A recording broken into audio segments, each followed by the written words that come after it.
The NBA fining teams for tanking because gambling companies complained is a story about who the league answers to.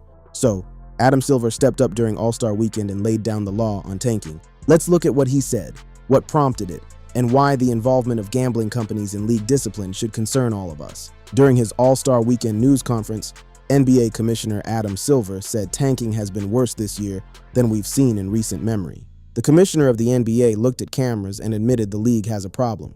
Just last week, Silver hit the Utah Jazz with a $500,000 fine for benching healthy starters in a winnable game, and fined the Indiana Pacers $100,000 for holding healthy players out of the lineup. The Jazz pulled star players Lauri Markkanen and Jaren Jackson Jr. prior to the start of the fourth quarter, and did not reinsert them into the games despite holding leads. They were winning. They had leads in these games. And the coaching staff pulled their best players and never put them back in.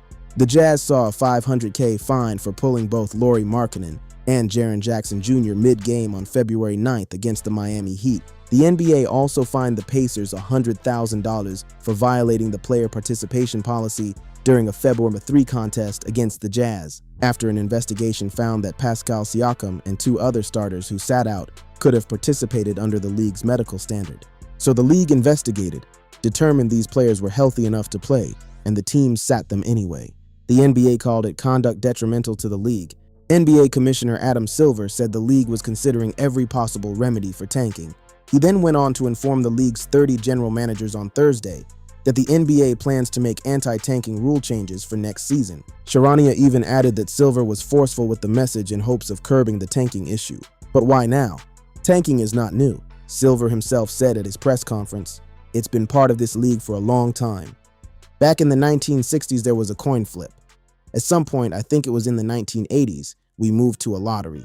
That lottery has been changed roughly 5 times over the years to try to stay ahead of some of the behavior of our teams." So he's admitting the NBA has been dealing with this for decades. The lottery itself was created to combat tanking.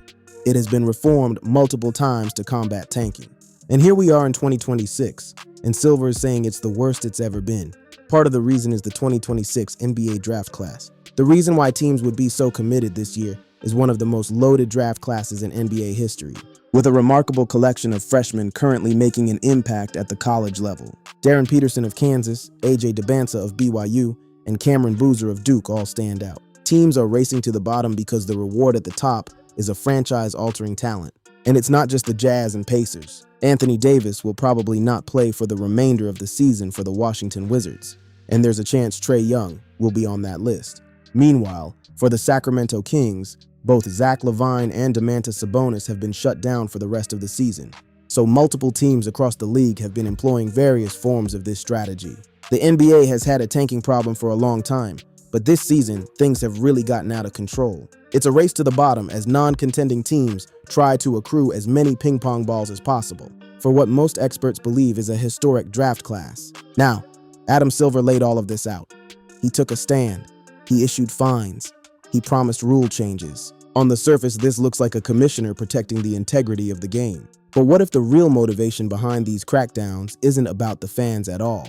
This is where things get uncomfortable. An NBA insider believes those punishments came in response to Commissioner Adam Silver receiving pressure from gambling companies. That insider is Ben Golliver, who formerly covered the NBA for the Washington Post. Speaking on his podcast, Golliver laid it out. Golliver said, "We know how much the NBA has gotten in bed with gambling. Over-unders are at stake. Player props are at stake. If coaches are just willy-nilly not playing guys the entire game and they're not letting people know in advance that they plan to do that, you're going to have a lot of angry gamblers and a lot of angry gambling companies as well." So I think that was one aspect of why he had to lay the smackdown, so to speak, at All-Star Weekend. Let that settle for a moment. According to Golliver, the crackdown wasn't prompted by fans complaining about unwatchable basketball. It was prompted, at least in part, by angry gambling companies whose betting lines were getting destroyed, by teams that refused to play their starters. Think about the mechanics of this. If teams are not disclosing unorthodox game plans to betting companies, it is difficult for betting sites to set accurate lines, which can cause a disturbance in the industry. When a team like the Utah Jazz is leading a game and then yanks Markkanen and Jackson Jr. in the fourth quarter with no warning, every over-under bet and player prop bet tied to those players gets blown up. The sportsbooks lose, the gamblers lose, and apparently, those losses travel up the chain to the commissioner's office. An NBA insider suggested that the league's concern wasn't simply due to issues of competitiveness, but a result of pressure from the league's gambling partners, FanDuel and DraftKings. Now, the NBA has not confirmed that gambling companies directly lobbied Silver to crack down on tanking, but the circumstantial case is hard to ignore. Teams sitting players with the intent of losing to raise their draft lottery odds has a direct impact on NBA betting odds, such as season-long win totals as well as player props. The tanking problem is not just a basketball problem, it is a gambling industry problem. The NBA wants transparency on injury reporting because gamblers are getting burned when stars sit unexpectedly. That one sentence tells you everything. The league isn't asking for injury transparency because fans deserve to know who is playing before they buy a $200 ticket. The push for transparency is being driven by the need to protect betting lines. The problem now for Adam Silver is optics, and apparently those optics are tied to betting lines and prop markets more than anything else. And here's the thing about optics. When fans believe gambling interests influence league discipline, that's a credibility crisis. When player props matter more than competitive fairness, that's a credibility crisis. When the league feels like it answers to FanDuel before it answers to its own teams, that's a credibility crisis. So the question is no longer should the NBA punish tanking. Of course it should. The question is, who is the NBA punishing tanking for? And if the answer is gambling companies, that changes everything about what this league is. To understand how we got here, you need to understand the depth of the relationship between the NBA and the gambling industry. This did not happen overnight. NBA Commissioner Adam Silver advocated for legalized gambling with regulation in an op-ed article with the New York Times in 2014. In 2018, the league accepted a deal with MGM Resorts International for its first official gaming partnership, a watershed moment for the NBA and its interaction with the gambling industry. Silver was ahead of every other commissioner on this.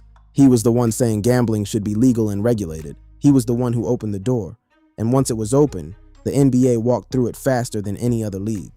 In 2021, FanDuel and DraftKings became the official NBA betting partners, establishing the league's prominence in online sports betting.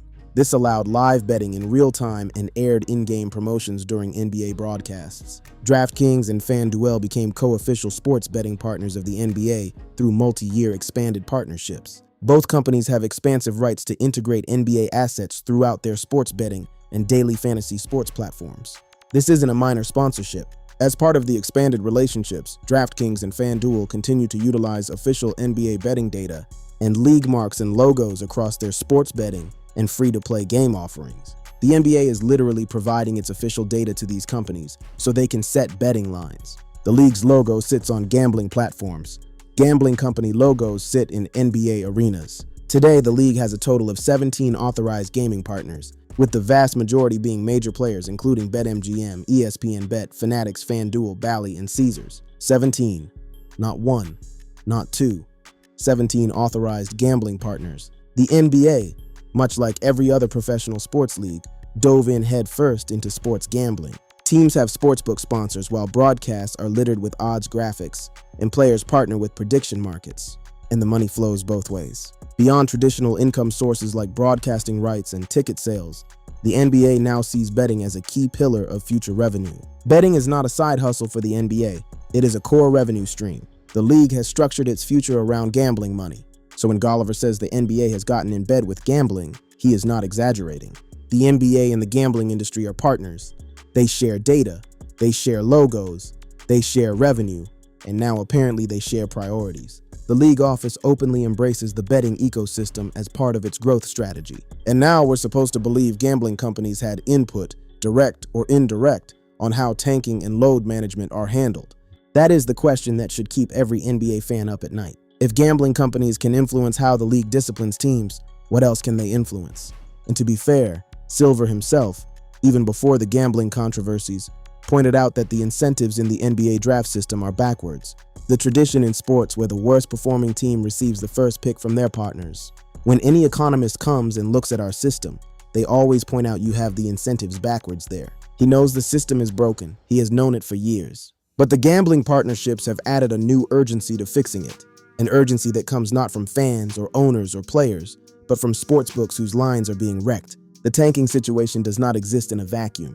The NBA has been dealing with gambling-related scandals at an alarming rate, and the scale of what has been uncovered should concern anyone who cares about the integrity of professional basketball. Portland Trail Blazers coach Chauncey Billups, Miami Heat guard Terry Rozier, and former Cleveland Cavaliers player and assistant coach Damon Jones were arrested as part of a pair of wide-ranging investigations related to illegal sports betting and rigged poker games backed by the mafia. Read that one more time. A sitting NBA head coach, an active NBA player, and a former player who was coaching in the league, all arrested, all connected to organized crime and illegal gambling. A total of 34 people were arrested as the result of a years-long investigation covering 11 states and involving tens of millions of dollars. FBI Director Kash Patel said. Law enforcement officials said the multiple charges involved 4 mafia families and organized crime networks. This was not a small operation. This was the mafia. 4 organized crime families, 11 states, tens of millions of dollars. And the NBA was at the center of it. The Rozier case is particularly alarming.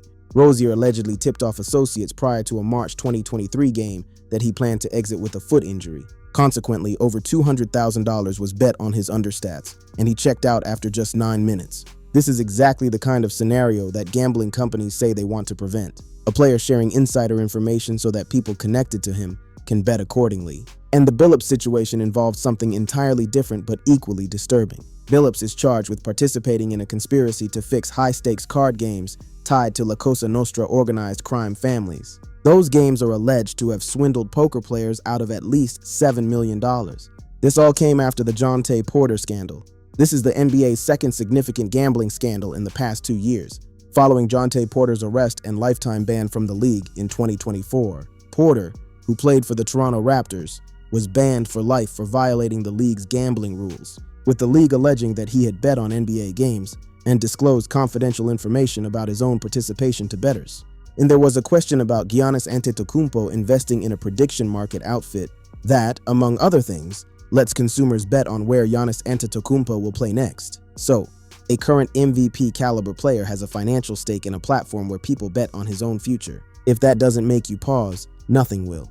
The reaction inside the league after the Billups and Rozier arrests was telling. The mood, a front office executive for one team said, went from fanfare to fear.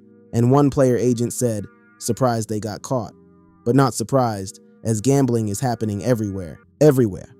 That's the word used by someone who works inside the NBA. Gambling is happening everywhere. And the FBI said they were not done. FBI Assistant Director Christopher Raya called the indictments just the tip of the iceberg.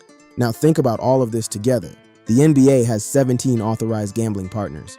It shares official data with sportsbooks. Gambling ads run during every broadcast. And meanwhile, players, coaches, and former players are being arrested for providing insider information to illegal gamblers. The league invited gambling in through the front door and is now shocked that it came in through the back door too. Celebrity criminal defense attorney Seth J. Zuckerman told Newsweek that the NBA's many commercial partnerships with sportsbooks will complicate its response. On the one hand, they can say they take these allegations seriously. Meanwhile, during all these games, there are ads across the screen promoting gambling. Obviously, the NBA does not support fixing games or bets, as alleged in the indictment, but they are hypocritical to think this would not happen. That is the paradox the NBA has created for itself. You cannot promote gambling at every level, and then act surprised when gambling corrupts your sport. So where does this go from here? Silver has promised action. He has promised rule changes. And the specifics of what has been discussed are now public.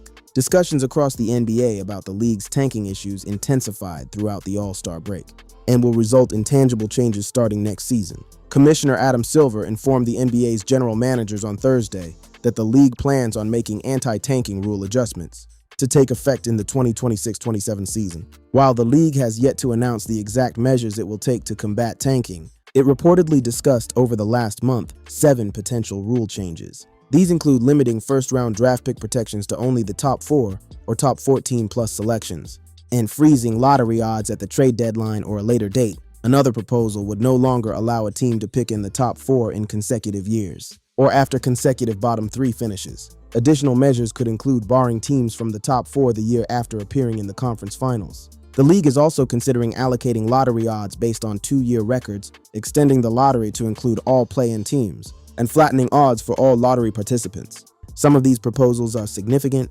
Preventing teams from picking in the top 4 in consecutive years would fundamentally change how rebuilds work. Freezing lottery odds at the trade deadline would eliminate the incentive to lose games in the second half of the season. Flattening odds for all lottery teams would mean the worst team has the same chance at the number 1 pick as the 14th worst team. Sources said Mike Krzyzewski, the senior advisor to basketball operations for the league office, delivered a message at Thursday's meeting that there should be a prompt, tasteful attack on the problem. Coach K being brought in to deliver that message shows you the level of urgency the league is treating this with. To be clear, the NBA wouldn't be pursuing all of those options, but even 1 or 2 of them could mark a sea change for how the league's less competitive teams do business. Even the owners are divided. Former Dallas Mavericks owner Mark Cuban suggested that the league should embrace tanking, while current Phoenix Suns owner Matt Ishbia offered a different perspective. This is ridiculous. Tanking is losing behavior done by losers. Phoenix Suns owner Matt Ishbia said tanking was much worse than any prop bet scandal. That last quote from Ishbia is interesting. He specifically compared tanking to prop bet scandals. He framed tanking as worse than the gambling corruption that has rocked the league. Whether you agree or not, his comparison reveals how deeply intertwined these two issues have become in the minds of people who run the NBA. In his own message on social media, former Mavericks majority owner Mark Cuban said that tanking allowed his team to draft Luka Doncic, a move that set them up for success in the future. Cuban believes fans are willing to watch a team grow and develop young players, even if it doesn't translate into instant success on the floor. The NBA should worry more about fan experience than tanking, Cuban added. Cuban makes a point that a lot of fans quietly agree with. The Mavericks tanked, got Luka, and built a contender. The San Antonio Spurs tanked, got Wembanyama, and look like they're going to dominate for a decade. Tanking works, and fans of those teams don't exactly hate the results. But the gambling dimension changes the calculus. If gambling companies are influencing league policy, then the NBA is no longer making decisions purely for basketball reasons. It's making decisions to protect betting lines. And that is a line that should never be crossed. If gambling companies truly had any role in pushing the league to punish tanking teams, that's not just bad optics. That's a foundational problem. Once fans start believing the lines matter more than the league, the trust is gone. The NBA has been through gambling scandals before. Tim Donaghy, the referee who bet on games he officiated, nearly destroyed the league's credibility in 2007. The Jontay Porter ban, the Billups and Rozier arrests. Each time the league promised reforms. Each time the league said integrity was the top priority. But the difference now is structural. The NBA is not just dealing with rogue actors who break the rules. The NBA has built its business model around gambling. Under Silver's watch, the NBA has become deeply intertwined with gambling interests in a way that feels less like partnership and more like dependency. And that dependency creates a problem that no rule change can fix. You can restructure the lottery. You can freeze odds at the trade deadline. You can ban teams from picking in the top 4 in consecutive years. All of those things might reduce tanking, but none of them address the fundamental issue. The NBA has given gambling companies a seat at the table, and people with seats at the table get to influence what's on the menu. Tanking is the most pressing issue facing the league right now, but it also looks like we're headed for a tipping point on how synonymous gambling has become with sports. Perhaps that's another issue for another time, but don't be surprised if leagues begin rethinking these partnerships in the near future. The fans who buy tickets deserve to see competitive basketball. The bettors who place wagers deserve honest lines. The players who compete deserve a system that rewards winning. Right now, the NBA is struggling to satisfy any of those groups. And the reason is that the league tried to serve too many masters. Adam Silver opened the door to gambling in 2014. He signed the deals in 2018 and 2021. He promoted gambling on broadcasts, in arenas, and on the league's own platforms. And now, in 2026, the consequences of those decisions are arriving all at once. In the form of tanking scandals, FBI investigations, mafia-linked indictments, and the quiet revelation that gambling companies may be shaping how the NBA enforces its own rules. That should concern all of us. Not because gambling is inherently wrong, not because fans shouldn't be allowed to bet on games, but because professional sports only work when fans believe the competition is real. And when the people setting the rules are answering to the people setting the lines, that belief starts to erode. The NBA can change its lottery odds, it can issue bigger fines, it can ban teams from the top 4. But until it addresses the deeper question, who does this league serve? The problems will keep coming, because the gambling companies aren't going away. The money is too good. And in professional sports, the money always wins.